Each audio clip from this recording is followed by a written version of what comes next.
Bila baca berita tentang seorang kanak-kanak autism yang berusia 6 tahun, Mia Khadijah yang ditemui lemas, buatkan kita tertanya-tanya. Mana parents dia? Kenapa dia ke sana? Tapi itulah hakikatnya. Anak-anak syurga ni frekuensi dia sangat berbeza dengan kita. Ramai ibu bapa yang nampak tanda-tanda ni setiap hari, tapi mereka ingat perkara ini adalah perkara biasa. Anak tak suka berkawan, dia kata pemalu.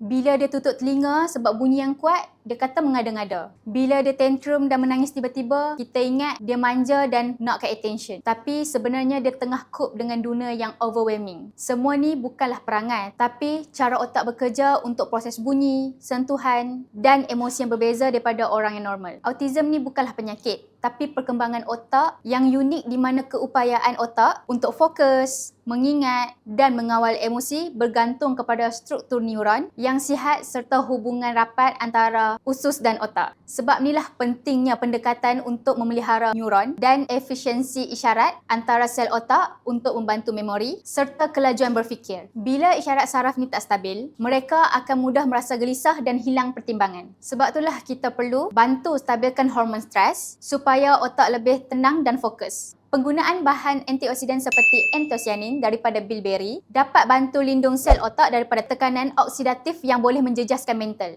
Ia juga dapat membantu melegakan ketegangan mata seperti selaput mata dan glaukoma serta dapat melegakan masalah mata yang kering daripada penggunaan skrin yang panjang. Jaga diri dan fahami anak-anak kita adalah tanda kita sayang amanah Allah. Ni pun sebahagian daripada tuntutan maqasid syariah untuk menjaga nyawa dan akal.